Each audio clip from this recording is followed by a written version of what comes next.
This Faith and Finance podcast is underwritten in part by Christian credit counselors. If you're struggling with credit card debt but don't know where to start, our trusted partner, Christian Credit Counselors, offers a debt management program that can get you out of credit card debt 80% faster while honoring your debt in full. Contact them to get out of debt today at christiancreditcounselors.org.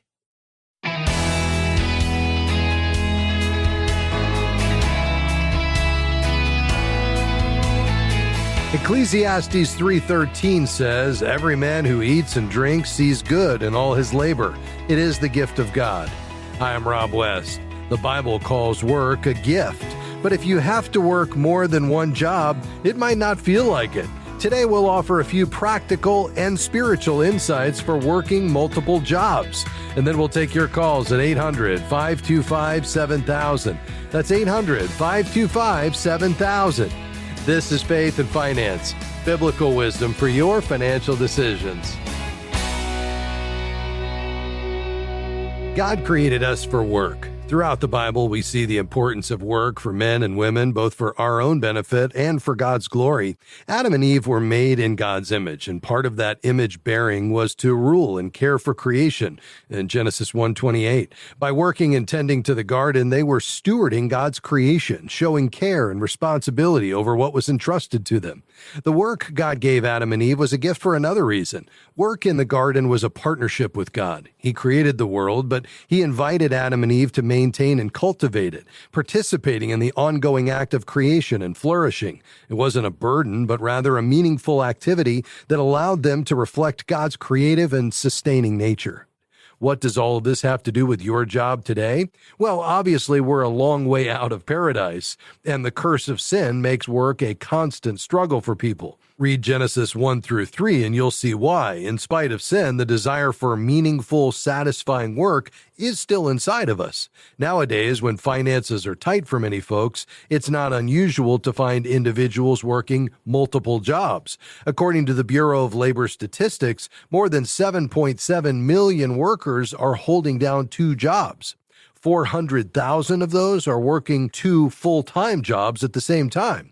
That data is from 2022, so the numbers are probably even higher today. We'll talk about the spiritual ramifications of working multiple jobs in a moment, but first, let's get practical. Whether you're considering a second job to make ends meet or to beef up your savings, there are a few things to keep in mind. First, keep the jobs separate. Have a system for keeping track of the details, including job tasks, schedules, and contacts. Whether you do this with an online app like Asana or Trello, or you keep track with a paper and pen day planner, it's important to stay organized. Next, communicate. Effective communication with your employers, coworkers, and customers is especially important if you're managing multiple jobs.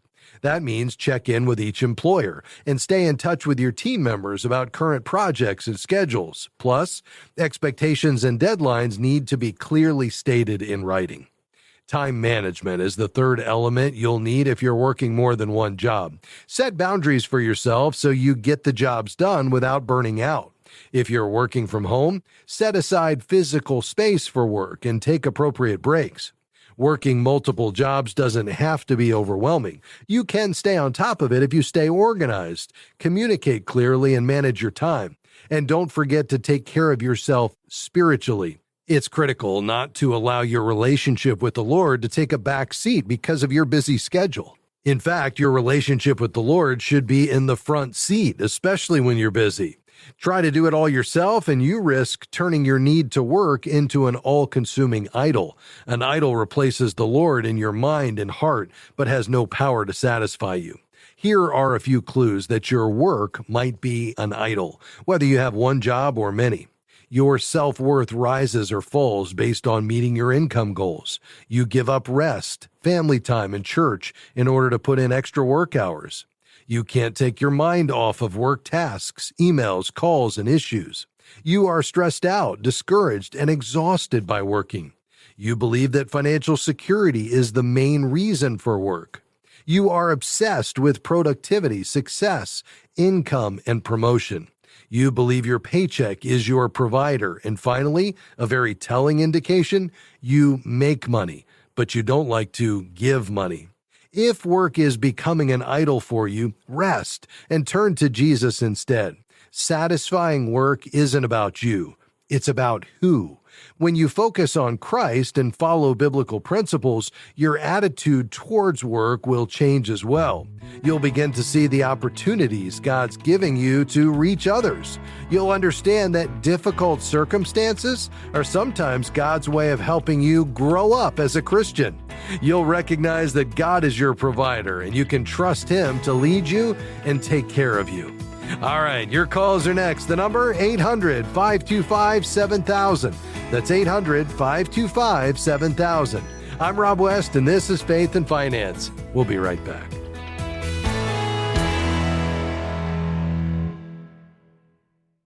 God has entrusted His finances to you, and we at FaithFi have designed our FaithFi app to help you live, give, owe, and grow with that perspective. Our FaithFi app is the leading biblically based finance app. You can manage your money, get top biblical financial resources, and interact with a community of like-minded believers, where you can ask questions, get answers, and share what you're learning. Go to faithfi.com and click the word app to get started.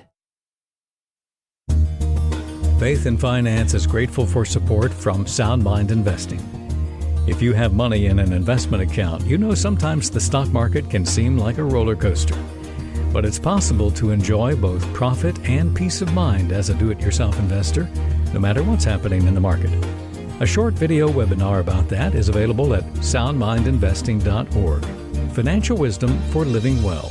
soundmindinvesting.org.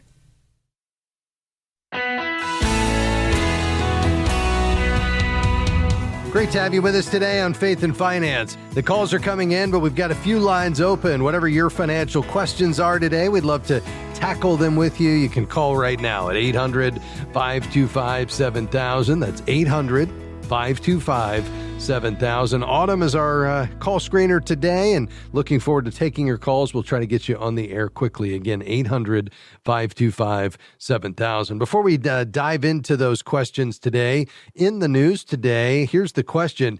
Are payday or paycheck advance programs by employers just another form of those infamous payday loans? Well, the CFPB thinks so. That's the Consumer Financial Protection Bureau. And it's going after them. The programs, sometimes called Earned Wage Access, are popular among workers and allow them to get funds from their next paycheck, often by paying a fee. Now, the CFPB is proposing a new rule that would designate these programs, both those offered directly by employers and those accessing them through apps, as consumer loans that should be subject to the Truth in Lending Act. At least 7 million workers borrowed a total of, listen to this, $22 billion from their wages before payday in 2022, the most recent year that the data is available. How much are workers paying to get that money early? Well, the CFPB says a typical annual interest rate is almost 110%. But another survey by the California Department of Financial Protection conducted in 2023 found that the average user was actually paying 330% when you analyze it. Now, that certainly does sound like one of those notorious payday loans you can get on the street. You don't want to take out either one of those, and the way to do that is to get on a budget that gives you margin or excess funds each pay period to put in your emergency fund, and then you won't need to borrow to get to the next payday. If you need help with that, we'd love for you to download the FaithFi app at faithfi.com. That's faithfi.com. The app will help you set up that budget that you need and track your expenses. You can even assign a specific income amount to specific envelopes. So keep in mind, we're not actually moving money anywhere. It's all done just in the app for your knowledge and helpful insight. But what you would do is you'd actually say, okay, I'm going to get X dollars in this paycheck on this date, and I want to go ahead and allocate that to specific envelopes so you can decide in advance which envelopes to fund and how you're going to pay bills from each check, which just makes sure that you have the money you need to cover the bills, because you're actually going through every bill and saying, all right, this check's going to cover that, this check's going to cover this. And the idea is hopefully between now and the place where you've got margin, maybe even 1 month's cushion there in your operating account, you can get to a place where you don't need anything close to a payday loan. Again, to check it out, just head to our website, faithfi.com. All right, we're going to dive in today, and we're going to begin in Maine with Patty. You can go right ahead. Yes, hi. My question is that I have a property that I will be selling. It's a home that was from a divorce settlement, and I was just wondering, what is the amount that should be tithed from that sale of that property? Yeah, it's a great question, Patty. So, I love the fact that you want to honor the Lord by tithing on the sale of your home. Whenever we're talking about a tithe, we're talking about the increase. And so the question is, what is the increase when we're selling any asset, including a home? And it's a fairly easy calculation. Essentially, what you would do is you would take the original purchase price, so whatever you all paid for it originally, and then any improvements you made to the property. Now, this is not just regular maintenance when, the roof wears out and you have to replace it, or the AC goes out and you have to replace that, but anything that enhanced the value of the property, adding a deck, finishing a basement, things like that, they're improvements. And then any costs associated with selling the property. So real estate agent fees, attorney's fees, those kinds of things. The total of those three, the original purchase price, the improvements, and any costs related to selling, would be subtracted from the selling price. So whatever that total number is, you would take the sales price that, when it's liquidated, when it's sold, and subtract those three that I just mentioned. And whatever is left over is your increase. And then the word tithe means a tenth. And so you would take a tenth of that amount. Does that make sense? It makes perfect sense, yes. Yeah. Okay. And obviously, if you're sharing that, then you would take the increase on your portion of it. If through the divorce settlement you got the entire home, well, then 100% of the increase you would tithe on after you make that calculation. Okay. All right. That's great information. I appreciate you Happy helping to me do out it. with that. No problem, Patty. Thank Have a good you. day. You too, and thanks for your call today. We appreciate it. 800-525-7000 is the number to call. Let's go to Glenview, Illinois. Hi, Karen. Go ahead. Hi, Rob. Thanks for taking my call. Yes, ma'am. I'm hoping this is a question you can help me with. At 55, I had to leave the job market and go on disability because of a medical crisis, and it's a permanent medical issue. So since 55 to 65, I was on disability and getting my health insurance through that channel. But at 65, I was automatically switched to Social Security, and I'm wondering if there's a way I can turn off the Social Security. I had initially intended to work until I was 72, which would be my normal period that I do it. But I don't know if because I turned on, Social Security has been turned on, that I can't turn it off anymore.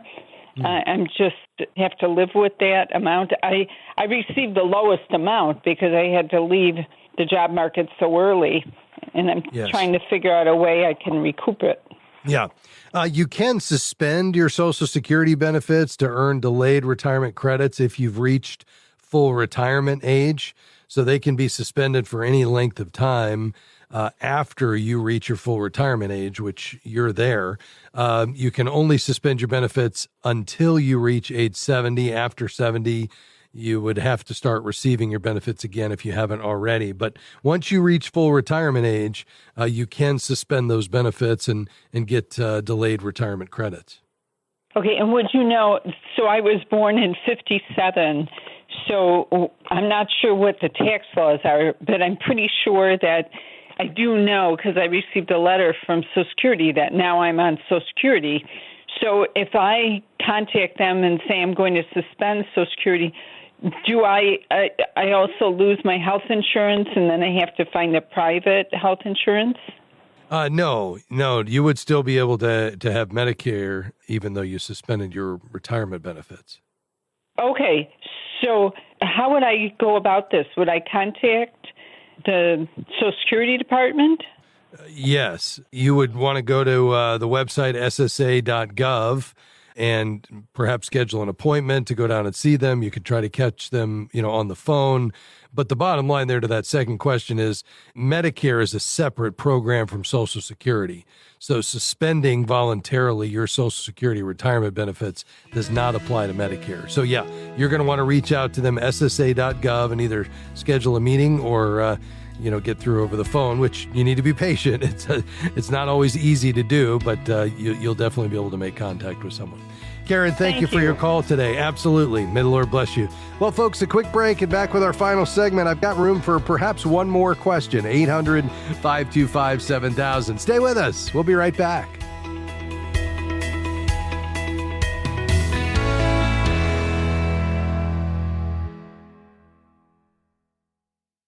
If you enjoy this radio program, you're going to love all of the many different resources waiting for you at faithfi.com and the FaithFi app. You'll find powerful wisdom, free podcasts, articles, videos, and more from leading voices such as Randy Alcorn, Howard Dayton, Ron Blue, and our own Rob West. Grow in wisdom and knowledge by connecting with a community of thousands of Christians striving to be good and faithful stewards at faithfi.com or by downloading the FaithFi app. If the heavy burden of debt is robbing you of freedom and peace of mind, Christian Credit Counselors can help.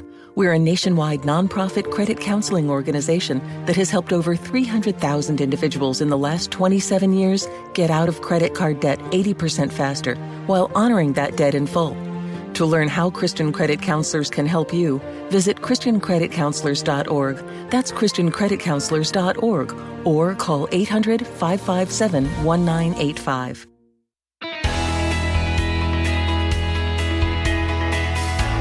Helping you see God as your ultimate treasure and money a tool. I'm Rob West. This is Faith and Finance. Let's go right back to the phones to Lakeland, Florida. Hi, Clinton. Thanks for calling. Go ahead. Yes. Hi, Rob. Thank you for taking my call. I'm calling because I really needed your help. It's more so about the whole life insurance policies that I've been introduced to, and I've been told that there's a whole life insurance policy that you can buy and also use it to save. And as you save on it, you're able to basically, with time, you're able to even borrow against it. So it's like it's a two-in-one. What do you think about that? Is it a legitimate thing? Well, it is legitimate, but I'm just not a big fan of it for most people. I mean, there are some situations where you need permanent insurance. Could be for a buy-sell agreement for a business that you have, could be for a lifelong dependent. But for most people who are just looking to save and invest and also make sure they have appropriate life insurance coverage in the event that you pass away and you have somebody who's depending upon your income, who would face a hardship in the event that at your death, your income goes away. You can solve for those things separately, I believe, more effectively than you can in a combined product like whole life insurance. Because whole life insurance is life insurance with a savings vehicle, and you're correct, it is 2-in-1, and you are correct that you do have the ability to borrow from these policies. However, they tend to have higher costs, smaller death benefits because of the higher costs, and lack of investment control. But a lot of folks like them because they're permanent. And if you have a reason to have a permanent policy, that can make some sense. And then again, you can borrow against the cash value. So what would I prefer for most people? Well, when you separate these two things, then what you would do is you'd say, okay, for my insurance coverage, I'm going to buy life insurance. I'm going to buy pure insurance. And that's really term insurance. It's the most cost effective. It might be 1/5 of the premium of a whole life policy. And you're just offsetting the risk based on the mortality tables of your age and health status status and the amount of coverage you need. And the idea is that you never collect on it and you only have it during your working years. And then when you stop working, because you've saved enough in the way of assets, you drop the policy and you don't need it anymore. Because if you were to pass away, it doesn't create any hardship at all for any kind of dependent like a spouse. And then with your savings, you save in other vehicles, namely company-sponsored retirement plans or IRAs or real estate or all three of those. And you do that without limiting your upside. Yes, you assume some downside risk if the market declines, the housing market, the stock market, the bond market. But what we see is that over the long haul, that is 20, 30, 40, 50, 60 years, you're going to do really well by taking advantage of the high highs, even counting the low lows. You know, you should grow your wealth over time and not pay as much in the way of fees, have more control over the investments, have greater access to the money. Whereas with an insurance product, you know, you're going to have not as good of options in those three areas: cost, flexibility, and access to the funds. So for those reasons, Clinton, unless you have an unusual situation, you know, like I mentioned, with needing a buy-sell agreement on a business or a lifelong dependent, I would not advise whole life insurance for the average person. But I've given you a lot of information. Does that make sense to you? I mean, it does, very much so, yeah. I think you've blown it out of proportion, but I appreciate it because it opened up more for me to understand where someone would come from to say they do not, they are against it. So yes. I understand it. So I appreciate it so much. Absolutely, Clinton. Well, God bless you, and thanks for calling. If I can serve you in any other way in the future, don't hesitate to reach out. Let's go to Murfreesboro, Tennessee. Hi, James. Thanks for your call, sir. Go ahead. Yes, I was calling. I have a mortgage, and I have 4 years to pay left on it, and the balance on it is about $25,000, and my mortgage payment is about $1,000 a month. I'm saying, how can I pay it off in 2 years or less? Yeah, very good. What I would do, James, is I would just go to your internet search engine and type in mortgage payoff calculator, and you'll find 100 of them. Bankrate.com has a good one, by the way. And what you can do is you can put in your current balance, and you can put in your current interest rate, and you can put in the length of payback that you want, and then you can solve for, when you click the button, what do I need to send every month? And it will actually calculate the amortization to tell you, here's exactly what you need to send every month in order to pay this off in however many months or years you would like to do that. Now, the only question I would have is, once you have that information, let's just make sure that's the best place to use your excess surplus. And the only thing that I would say comes before that is, one, if you have any high interest credit card debt, I'd pay that off first. Number two is, if you don't have an emergency fund of, I'll say, a minimum of 3 months worth of expenses, I'd probably put that before the house, just because as soon as you put that money on the house, it's not very accessible. And if you have an unexpected expense, I don't want you to have to fall back on the credit cards if you don't have any emergency savings. But assuming you're putting money in and taking advantage of any matching in your 401k, assuming you don't have any high interest credit card debt, assuming you've got some emergency fund in place, then I love the idea of you getting this $25,000 on your home paid off, because that's going to eliminate that $1,000 a month and put that back into your budget. That's great. You're going to save the interest on the money that you still owe. And that free mortgage calculator, any one of 100 of them that you'll find online, will help you determine exactly what you need to send every month in order to accomplish your goal. Does that make sense? Yes, sir. Awesome. Is there any other questions you have?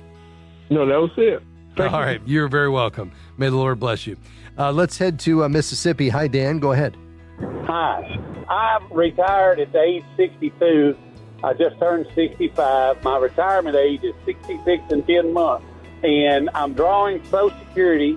I pastor 2 rural churches, and they are paying into a retirement plan about a total of $300 a month.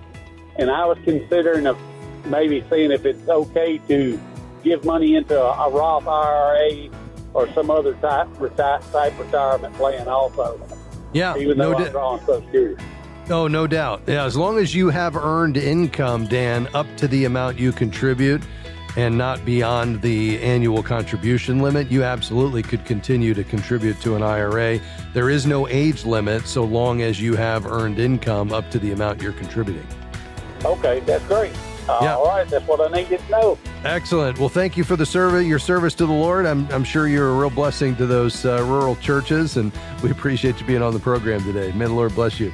Well, folks, thanks for being along with us today. Big thanks to my team today. We're grateful for Sandy and Jim and Devin. Couldn't do it without them. Have a wonderful weekend, and we'll see you next week. Lord bless you. Bye-bye. Faith and Finance is provided by FaithFi and listeners like you.